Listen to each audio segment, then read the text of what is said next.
Yeah, welcome back, welcome back, welcome back to another episode of Dogs on the Couch, where everybody's allowed to have an opinion. It does not matter if you played the game you are watching. So you're allowed to have an opinion as well.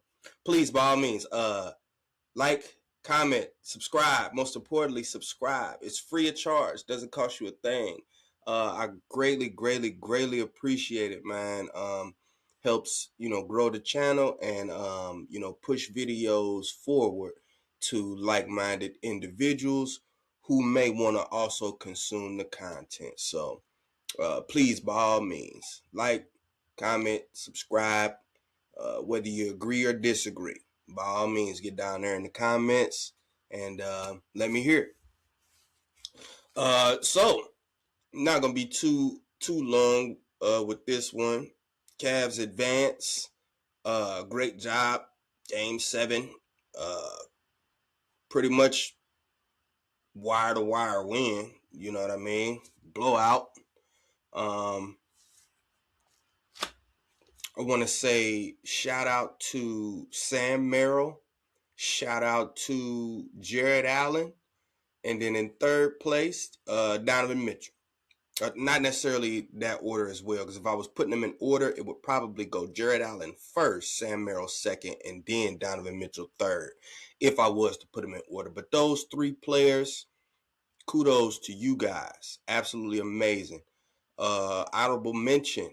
Um, honorable mentions will go to Evan Mobley and Max Strus. So I do want to point out Donovan Mitchell. I appreciate you because game 6 you had me looking real wild out here. Like you had me looking real wild out here. Because again, in the last video I said I was the one who was like, well, I'm not worried about game 6 and 7 with James Harden not doing good because that's where we should be looking for Donovan Mitchell, not looking for James Harden. And although Donovan Mitchell was not able to, produce that in game 6 at home, he had a very good game 7 on the road. Because for all intents and purposes, what I was wrong about, I was a firm believer that there was no way on God's green earth, or any other earth for that matter, that the Cavs would be able to go to Detroit and win a game 7 in their building. So I was dead wrong. Yep, I was dead wrong. I think I even I think I owe a guy $20 in the barbershop because he was just such a homer. He's like, "Oh, we gonna win games." I'm like, "Man, look here. We get to a game 7 and we gotta go back to Detroit. We not winning. We gonna get our butts kicked." And lo and behold, man, I was dead wrong. So goes to show what I knew about game 7 in Detroit. I didn't know a thing, did I? You know what I'm saying? Because by all means, they went there, and not only did they win, they won decisively. Now, with that being said, I do think Cade Cunningham ran out of gas. Um, in my personal opinion, I believe he ran out of gas. His supporting cast, who's been kind of spotty throughout the entire playoffs, not just this, series with the Cavs, the series with the Cavs, but his supporting cast was spotty the entire playoffs. That's how they got down 3-1 in the first round. But yeah, I kind of feel like they ran out of gas. What I would say though, before I get into my spiel, what I would like to say is there was an interesting move. This will help me transition. It was an interesting move that I also feel like helped work in the Cavs' favor. That wasn't just Cade Cunningham running out of gas, as well as the Pistons supporting cast not necessarily showing up. Max Strus was in the starting lineup. Max Strus was in the starting lineup, game 7. You know, a lot of people have been kind of clamoring, for somebody else to get that starting position over Dean Wade for quite some time here lately. And for whatever reason, Kenny decided in that game 7 that he wanted to go ahead and start Max Strus. And come to find out, it's pretty darn good move by Kenny Atkinson. Pretty darn good move, in my opinion. So now that we have, those things addressed and out of the way as far as, how the Cavs performed in game 7 and, the congratulations on advancing to the Eastern Conference Finals. I believe it's the first conference finals for James Harden since 2018, and it's the first conference finals of Donovan Mitchell's professional career, NBA career. So those are great things. I believe Jared Allen solidified quite a bit about himself because he was going head up against an all-star center in Jalen Duren, and I mean, for all intents and purposes, man, Jared Allen not only held his own, but in some areas, seems like he imposed his will more than the opposing center did for the Pistons. So, I do feel like there were some nice things that came from that game 7, as well as the overall series win to advance to the Eastern Conference Finals, and take your shot at the red hot New York Knicks. Now, with all that being said, I believe that even with advancing to the Eastern Conference Finals, I'm going to take it because I took it a step further last video. You can make it to the finals. I still want Kenny Atkinson fired. I believe that, and as wild as it may sound, you probably won't hear anybody else saying this, I think that the game 7 win is all the more reason that Kenny Atkinson should be fired. Yeah. Because here's my thing, right? Here's my thing with it. What made you start Max Strus? What made you do that? You've been sticking with Dean Wade the entire series. You've been sticking with Dean Wade. No matter how poorly Dean Wade may have played, no matter how much of a zero he may be on offense, and no matter how much the Pistons were negating his one-on-one matchups with Cade Cunningham, you consistently trotted Dean Wade out there and played him nice significant minutes. And nice significant minutes at small forward spot. But for some odd reason, in this game 7,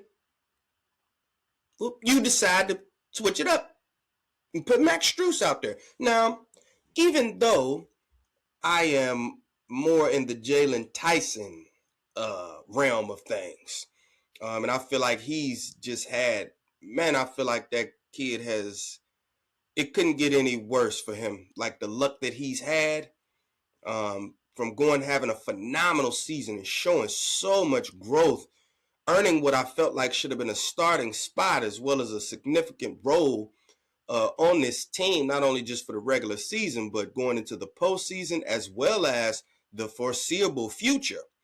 I feel like he should be an extreme part of the next 5 to 10 years of your organization. I feel like that's a guy that you plug in and go. Like NBA player in today's game, I feel like that's a guy that you want, that's usable, that's great. That pretty much every team in the league would kind of be sought after a guy similar to a Jalen Tyson. So even with that being said, I'm on record.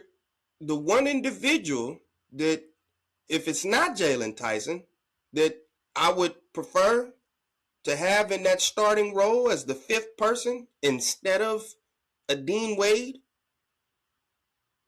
or even a Sam Merrill, especially not with the two, because my whole thing was I didn't like the two of them starting together. But again, in that fifth spot, I was like, well, if it's not going to be Jalen Tyson, then I would like Max Strus is fine to me. And look, let's listen to me really quickly. So, like, if there's a player that I would actually be okay with, because my dream lineup would be Jared Allen at the 5, Evan Mobley at the 4, Tyson at the 3, then Donovan Mitchell and Harden. However you're doing your 1 and 2. But if I was to remove Tyson from the lineup, actually Strus would be the guy that I would actually be wanting to remove, that I would be kind of okay with removing Tyson and kind of putting Strus in that particular situation, because again, I feel like Strus is one of the better elite knockdown 3-point shooters in the league. So if I take Tyson out, I'm not losing the 3-point aspect. I still have that. And I feel like he's more of a, so how do I put it? I feel like he has kind of a mix of what Tyson does on defense and what Merrill does on defense. So Strus is, he's stern enough to not get pushed around, but he also has that certain level of IQ for not getting beat backdoor or, making sure he's attached to his man. Also the full-blown rotations when the ball is swinging around. Like, I kind of feel like Strus has a little bit of both of those. It's not like he's elite at one or the other, but it's like he's good at the combination of the two. So I would actually be like, with Strus, I would be okay with him taking that starting role as opposed to Jalen Tyson. So, I go on to, dissect it a little bit more and everything like that. But, my thing is this. It's like, this was, that episode there was recorded. We may have had, I don't know, 20 games remaining left in the season, somewhere around there. I'm not 100% sure. It says it was released. It was a month ago. April 6th was when this video was done. April 6th. Okay, so on April 6th, this was my viewpoint. This was how I was, kind of looking at it, especially, and, at the time there, it was really gearing up like, hey, look, man, these are the things we need to be looking at, especially headed towards the postseason. We need to try to get these lineups together, if you will. And that was one of my suggestions.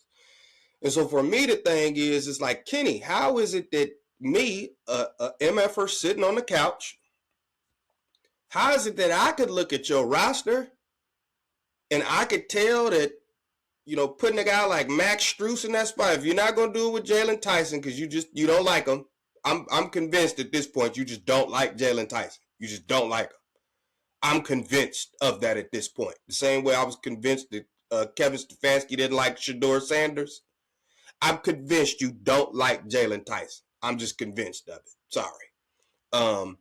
But since you don't like him, all right, we'll go ahead and put Max Strus right there instead of Dean Wade.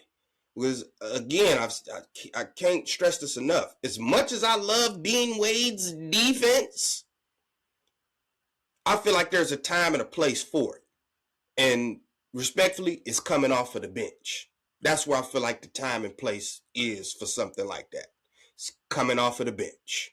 That's where I believe we can get that, is bring that defensive, prowess that you have.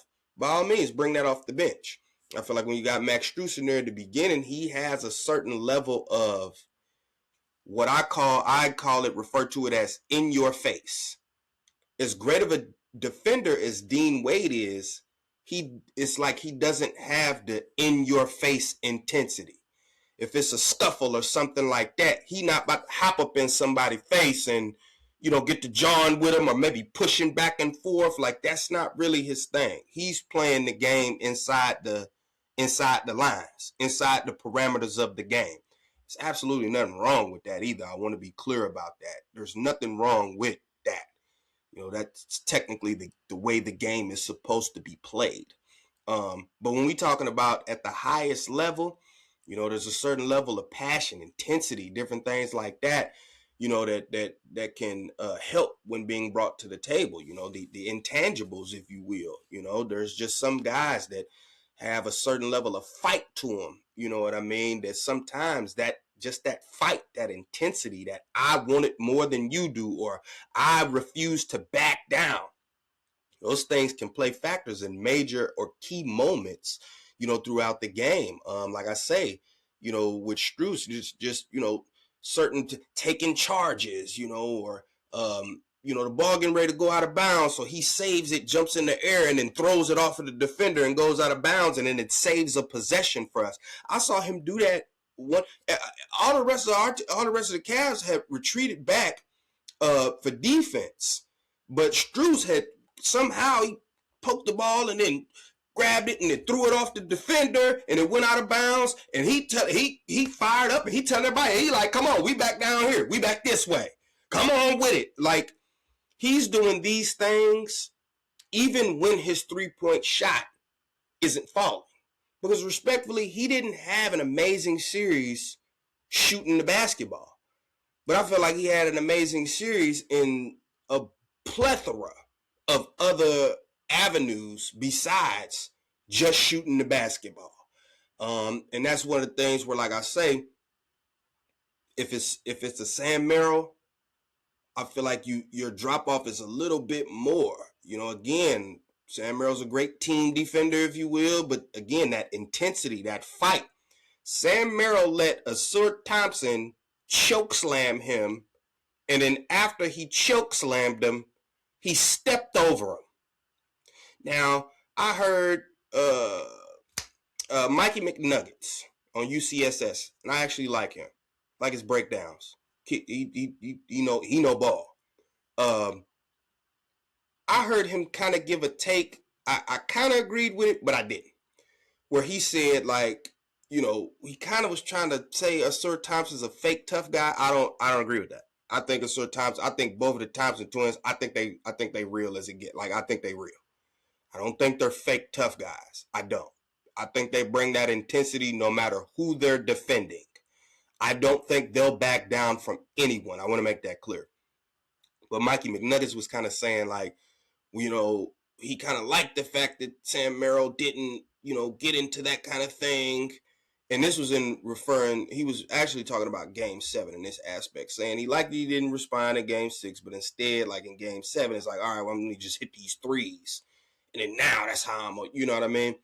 And solid point, very solid point.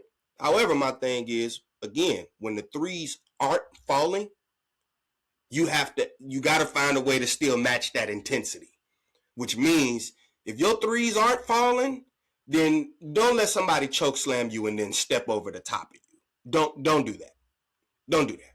Because respectfully, if he didn't get a flagrant 2 and ejected for choke slamming you and then stepping over you, I don't think you'd get a flagrant 2 or ejected for when he tries to step over you after he's choke slammed you if you push him up off of you. Just to let him know, hey, this ain't that. You not about to clown me. Like, my mama could be watching this game. Now, my mama not about to be watching nobody choke slam me and then step over the top. Man, I wish I would. I can't do that. I'm a man. Just as a man, I can't let you do that. I'm sorry. I can't. Even if you are beating me or whatever, you know what I'm saying? You could be beating me at whatever the game is. Okay, cool. But now we crossing the line. This is just disrespectful as a man. You're not about to just choke slam me and then step over the top of me like you don't see me. I can't do it. Sorry, I'm not having it. And Max Strus is that kind of, he headbutted somebody in one of the, you know what I'm saying? Like, he headbutted a player in this playoffs, run that we've had. I think it was in the Toronto series, but he headbutted somebody before because he was just intense and in the moment and ready to fight and ready to go. And he maximizing that energy. So I absolutely love that. But again, Kenny, why did you wait? How did you wait until it was just no other choice to kind of see, like, well, maybe I should try Max Strus there. And ironically, when he did, it opened up the floor. So like I had been saying before, with these defenses had just been, Toronto was doing it too, where they just kind of sag up. They like, well, Dean Wade was going to leave him over there. We'll just let him, whoever guarding Dean Wade will just sag off of him. We're going to pack the paint so that way when Harden or Donovan is trying to drive in here and create, we forcing these turnovers because they seeing multiple bodies when they try to drive down here and do something with the ball. Okay, when you got Max Strus in that other spot over there, that either the dunker spot or the other corner spot, now you can't sag off of him like that. Okay, like that's not. It's not. Even when the threes for him aren't going in, you still have to respect that at any point he could catch fire. So you can't just leave him over there. With Dean Wade, even when you see Dean Wade make one or two of them, you still don't. You'll be like, all right, cool, do it again. Show me you can do it again, because I don't think you can do it again. Even in this game 7 against the Pistons, and I pointed this out in real time to make sure that I didn't forget to mention it on here. There was a point late in, I think it was the third quarter. No, wait. It might have been the fourth quarter. Let me look up my tweet so that way I know I'm being accurate because there may be someone else out here who remembers the exact play that I was talking about. I also want to try to do my due diligence if I can and actually just look up the actual play itself. You know what I mean? And like get an actual clip of it, if you will. But it was late in the third quarter. Yep, it was late in the third quarter. We're up 17 points at the time. Mind you, we didn't live the whole game. We up 17 points late in the third quarter, man. I believe it was James Harden. Passed the ball to Dean Wade. He's got a wide open layup. Okay? I mean, there's a defender who's on the other side of the basket. And when I say, on the other side of the rim. So at worst, even if you wanted to say that it wasn't wide open, because you could go up right here. What you could do is just go up and dunk the ball on this guy who's going to come over here if you think he's going to come over here and try to block it. Because you got the rim there to protect, to shield you. So if you just go up with authority to dunk, you probably get you a poster right here. But at the absolute worst, what you could do is pump fake, let him go by, trying to get the block, and then bam, you got an easy layup right here. What does Dean Wade do? He do the Ben Simmons. He right here at the basket with a wide open layup. And instead of trying to either dunk the ball on the first one or pump fake and then go up, he kicked the ball out. What are you doing? We up 17. We up 17. Shoot the darn ball, Dean Wade. You scared of missing? We up 17 in the third quarter. And like, that's the thing. That's what I'm saying. If you don't feel comfortable enough to shoot that, and we up 17 late in the third quarter, my man, it's like the confidence level on offense, and I don't know if it's confidence or if he's just in his head where he's like, well, I don't need to do that because maybe he feel like it's detrimental to the team or something like that. I don't know. But my guy, that is unacceptable. Like, I'm not going to look at just because Ben Simmons was supposed to be a superstar. I don't care who you are. You in the NBA. I'm a MF on the couch. If you pass me the ball, if I'm down there like that, you'd pass me the ball. Like, I'm finna get me a shot up. And we up 17? I'm finna take this one. And anybody could be mad at me if they want to. I'm right here at the basket. I'm right here at the basket wide open. I'm finna take this shot. Even if Buddy do block it, I'm at least setting the tone to be like, hey, look, I'm going to put the ball up. As opposed to, I ain't even trying to shoot. He's going to pass to somebody. That's all he's looking to do. So, again, the fact that Kenny was just so stubborn with this Dean Wade, I got to start Dean Wade. I got to start Dean Wade. I got to start Dean Wade. And if for some odd reason in game 7, some go off up here, some type of light goes off up here, and instead you start Max Strus. And ironically, when you do that in game 7, well, the Pistons don't get out to a 12. They don't start the game with a 12 or 14 point lead. Because the floor is opened up now. You don't really lose too much on the defensive aspect. Because remember, like I say, on offense, the Pistons was running screens to get Dean Wade off of Cade Cunningham anyway. So instead, it's like they just started, and they started this in game 6 kind of. It's like they would just use Strus, blitz Cunningham, and just get the ball out of his hands, and then try to live with maybe a Sar Thompson having an open look, or maybe a Javonte Green, or one of them type of guys, and just say, all right, cool, we'll let you have a shot. It's better that than Cade Cunningham get to his spot and then easy bucket. So what will be interesting to see going forward, because I still want Kenny, I still want him gone. I still want Kenny out of here. I'm sorry. Because the fact that you weren't able to identify that sooner in the series, if you had done that sooner in the series, it probably wouldn't have won 7 games. But you were just so stubborn with Dean Wade. It's like you won't deviate from whatever it is. And then when you do deviate, it's only when it's the last resort. When I feel like, don't wait till it's the last resort. Because if you get accustomed to doing that, you may get to the point where the last resort is actually too late now. Saying stuff like, Kenny on record saying stuff like, well, luckily we put ourselves in position to have a game 7.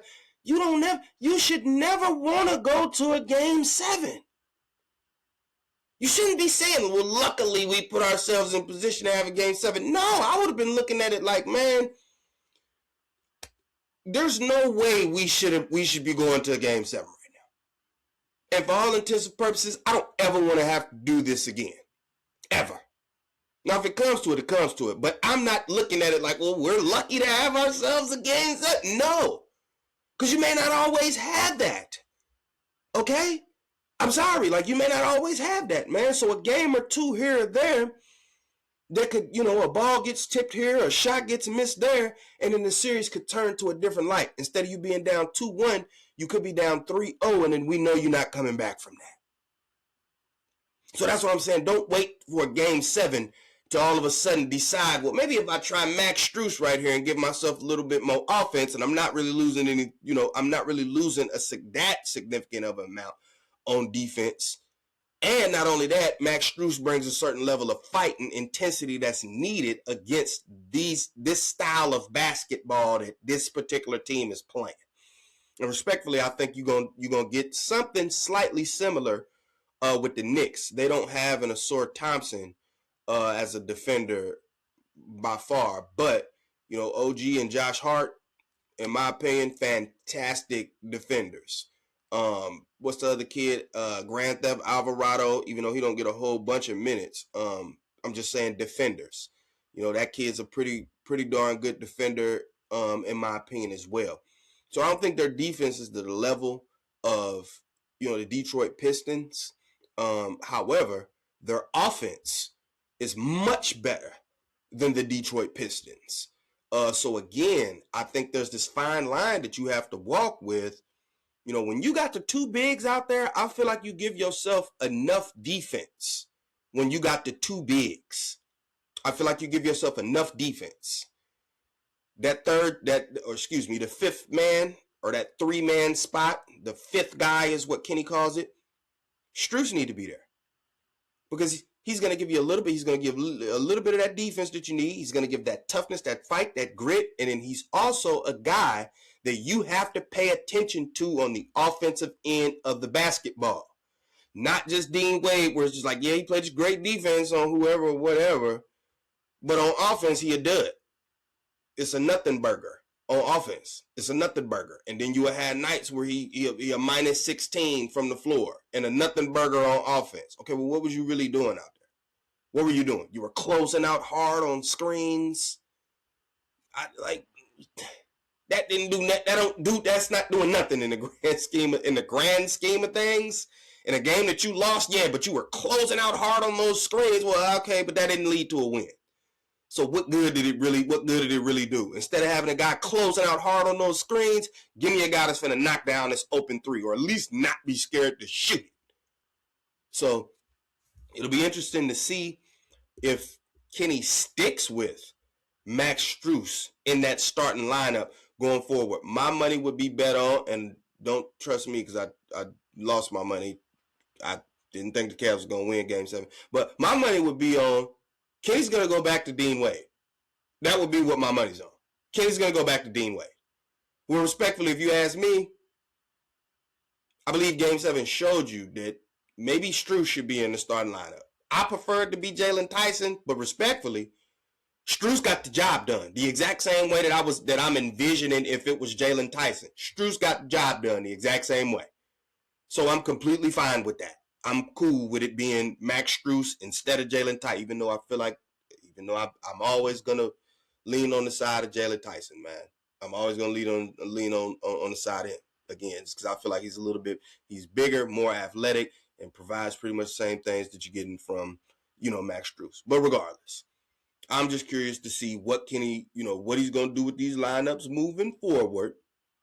And if there's going to be a situation where, the first 2 games you start Dean Wade, but then if you go down, then maybe you want to switch back to Max Strus. Just let it be Max Strus, man. I don't understand if Dean Wade got some, some photos of you or something like that, or, some type of info on you, or I don't know, man. Maybe he got a secret video or something like that. I have no idea. But the Max Strus thing clearly seemed to work out. Y'all, you look like a different team that Game 7 on the road. You know what I'm saying? It seemed like that was the flow right there, that was what you needed. So if you ask me, that's what you need to stick with, until further notice, until it may seem like, okay, well, I need a guy who's much more better on defense because we're just lacking the defense right now. Okay, if it comes to that, all right, well, then maybe go back to Dean Wade. But until then, I think you need to stick with Max Strus where you're at. And like I said, man, the only thing that could potentially change my mind about Kenny Atkinson is winning the chip. If he win the chip, deep down in my heart, I would still want him fired, but you won the chip. So hey, man, it is what it is. You won the chip. So if anything deserves another go round, whether I like you or whether I don't, you won the chip. So at that point, it don't matter what I think you're doing. You won. So it doesn't matter what I think you're doing, because whatever you did, it won. Even if it wasn't you coaching, you were the coach of the team when y'all won. So it doesn't matter.